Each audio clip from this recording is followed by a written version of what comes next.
বছর পরে সন্তোষ ট্রফি জয় করে নতুন উদ্যমে বলীয়ান বঙ্গ ফুটবলের নিয়ামক সংস্থা আইএফএ। ইতিমধ্যেই নদিয়া একাডেমি করতে চলেছে আইএফএ, যেখানে বিদেশি কোচ নিয়োগের ব্যাপারে চিন্তা ভাবনা শুরু হয়ে গিয়েছে। বৃহস্পতিবার নদিয়ায় সে একাডেমি ঘুরে দেখলেন আইএফএ সচিব।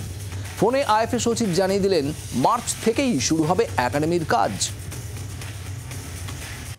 কাজ খুব ভালো এগোচ্ছে। ইনফ্যাক্ট আজকেই আমি গেছিলাম নদিয়া জেলায়। আমার সাথে নদিয়া জেলার সভাধিপতি তারান্নুম সুলতানা মীরের সাথেও দেখা হয়, আলোচনা হয়, কোচ টোচ নিয়ে কথাবার্তা হয় এবং ওখানে ইনফ্রাস্ট্রাকচারেরও কাজ চলছে। জিমের ব্যাপারেও ওনারা টেন্ডারের ব্যবস্থা হয়ে গেছে, টেন্ডার হয়ে শিগগিরই জিম বসে যাবে এবং ওখানে থাকার ব্যবস্থাগুলোও আস্তে আস্তে রেডি করার কাজ শুরু হয়ে গেছে।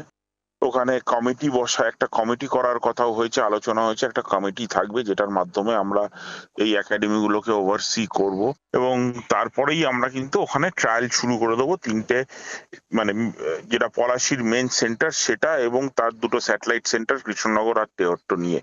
এবং একবার ট্রায়াল হয়ে গেলে তার মধ্যে থেকে যে প্রতিভাবান বাচ্চাদের আমরা খুঁজে পাবো তাদের নিয়ে কিন্তু একাডেমির কাজ শুরু হয়ে যাবে। আমি অত্যন্ত আশাবাদী যে মার্চের মধ্যে এই একাডেমিটা সম্পূর্ণরূপে ফাংশনাল করে ফেলতে পারবো আমরা।